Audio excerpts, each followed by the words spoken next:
बातमी मुंबईच्या उपमहापौरांबद्दलची आहे। मुंबईचे उपमहापौर मुंबईच्या रस्त्यांवर होणाऱ्या वाहतूक कोंडीला कंटाळल्याचं पाहायला मिळतंय। दहिसर ते मुंबई महापालिकेत पोहोचण्यासाठी 1.5-2 तास लागत असल्यानं आता उपमहापौर संजय घाडींनी थेट सरकारी बंगला मिळवण्यासाठी पत्र प्रपंच सुरू केलाय। त्यामुळे रस्ते, लोकल प्रवासात मुंबईकरांची रोजची मरमर आणि उपमहापौरांना हवं सरकारी घर असं म्हणण्याची वेळ सर्वसामान्य मुंबईकरांवर आलेली आहे। बघूयात।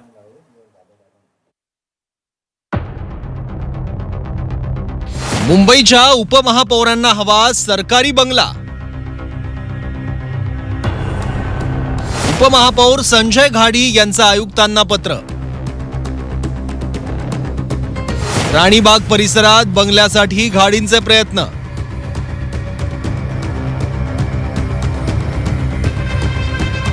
वाहतूक व्यवस्थेवर घाडींना भरोसा नाही का? पश्चिम उपनगरातील दहिसरमध्ये राहणारे उपमहापौर संजय घाडी यांनी मुंबईतील शहर भागातच निवासस्थान मिळावं यासाठी पालिका आयुक्त अश्विनी भिडे यांना पत्र लिहिलंय। विशेष म्हणजे भायखळ्यातील राणीच्या बाग परिसरातील अतिरिक्त आयुक्तांच्या रिक्त बंगल्यासाठी संजय घाडी प्रयत्नशील आहेत। दहिसर ते महापालिका मुख्यालय गाठण्यासाठी काही तास लागतात। हा वेळ वाचून बैठका, नागरिकांच्या गाठीभेटी घेता याव्यात यासाठी भायखळ्यातील राणीबाग परिसरातल्या अतिरिक्त आयुक्तांच्या बंगल्याची मागणी संजय घाडी यांनी केली। त्यामुळे शासकीय बंगला मिळवण्यासाठी उपमहापौरांनी जे कारण दिलं त्यावरून लाखो मुंबईकरांना रस्ते प्रवास करताना सोसाव्या लागणाऱ्या वाहतूक कोंडीच्या यातनांच्या कळा उपमहापौरांना सुद्धा असह्य झाल्याचं दिसतंय।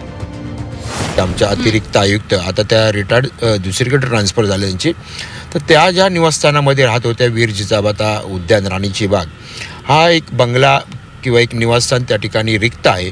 आणि म्हणून मी सन्माननीय आयुक्त अश्विनी भिडे मॅडम यांना 25 जून 2026 रोजी पत्र लिहून विनंती केली होती की आपण हे रिक्त असलेले निवासस्थान उपमहापौर म्हणून मला आणि भविष्यात येणाऱ्या उपमहापौरांना उपलब्ध करून दिलं तर ते अतिशय आमचा वेळ सत्कारणी मुंबईकरांच्यासाठी लावता येईल। संजय घाडी लवकर महापालिकेत पोहोचण्यासाठी शासकीय बंगला मागतायत, पण उपमहापौर साहेब नागरिकांचा प्रवास जलद व्हावा यासाठी विविध वाहतुकीच्या सेवा दिल्याचं सरकार सांगतं, हे तुम्ही विसरलात का? मेट्रो सारख्या सुविधा वापरून उपमहापौर मुंबई मनपा कार्यालयात पोहोचू शकत नाही का असा प्रश्न उपस्थित होतोय। कारण संजय घाडींना घरून जेवढा वेळ मुंबई महापालिकेत येण्यासाठी लागतो त्यापेक्षा कितीतरी जास्त वेळ लाखो नोकरदारांना मुंबईतील कार्यालयात पोहोचण्यासाठी खर्च करावा लागतो। त्यामुळे उपमहापौर साहेब जरा सरकारनं सार्वजनिक प्रवासी वाहतुकीसाठी निर्माण केलेल्या सुविधांचाही वापर करता येतो का बघा जरा। तर उपमहापौर घाडी साहेब यांच्यासमोर कोणत्या सुविधा वापरण्याचे पर्याय आहेत ते बघूयात। उपमहापौर संजय घाडींचं सध्याचं वास्तव्य पश्चिम उपनगरातील दहिसरच्या अशोकवन या ठिकाणी आहे। दहिसर अशोकवन ते मुंबई मनपा कार्यालय अंतर साधारण 40 किलोमीटर आहे। सकाळी 8 ते 11 आणि सायंकाळी 5 ते 9 या जास्त रहदारीच्या काळातील वाहतूक कोंडी गृहीत धरून प्रवासाचा कालावधी मोजला तर पश्चिम द्रुतगती मार्गे म्हणजेच दहिसर ते मुंबई मनपा कार्यालय एकूण अंतर 36 ते 39 किलोमीटर, प्रवास कालावधी 2 ते 2.5 तास। वांद्रे वरळी सी लिंक मार्गे एकूण अंतर 39 ते 42 किलोमीटर, प्रवास कालावधी 1 तास 45 मिनिट ते 2 तास 15 मिनिटं। कोस्टल रोड मार्गे एकूण अंतर 26 ते 28 किलोमीटर, प्रवास कालावधी 50 मिनिटं ते 1 तास 10 मिनिटं। लोकल ट्रेन प्रवास कालावधी 60 ते 75 मिनिटं। मेट्रो प्रवास कालावधी 75 ते 95 मिनिटं। बेस्ट बस प्रवास कालावधी 2 ते 2.5 तास। त्या राणीच्या बागेचा डायरेक्टर, त्या डायरेक्टरला राणीच्या बागेतच बंगला आहे, पण तो दिला गेला नाही गेली 10 वर्ष। तो आयुक्तांनी म्हणजे एएमसी लोक त्याच्यावरती कब्जा झालेला असं मी म्हणेन। जर एएमसी असे कब्जा करू शकतात तर मग उपमहापौर, विरोधी पक्ष, गटनेता यांनाही निवासस्थानं उपलब्ध करा। काय चुकीचं आहे? बरोबर आहे। 30 ते 35 किलोमीटर दूर शासकीय बंगला मागण्यापेक्षा यापैकी कोणती सार्वजनिक वाहतूक व्यवस्था वेळ वाचवेल याचा विचार उपमहापौर साहेबांनी करायला हवा।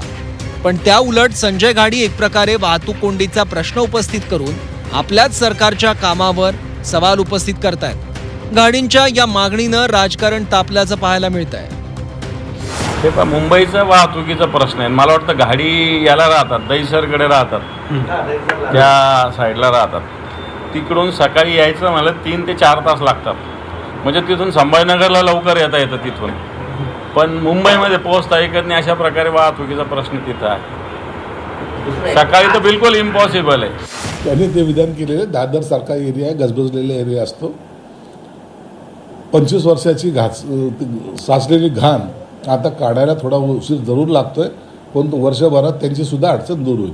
उपमहापौरांना घर द्यावं का पण आता तिकडे?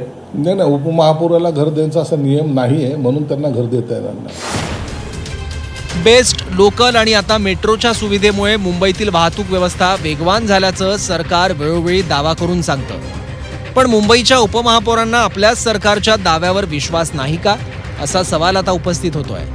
आता संजय गाडींच्या पत्रावर मुंबई महापालिकेचे आयुक्त काय निर्णय घेतात हे पाहावं लागेल. मुंबईतून मनश्री पाठकसह ब्युरो रिपोर्ट, झी 24 तास.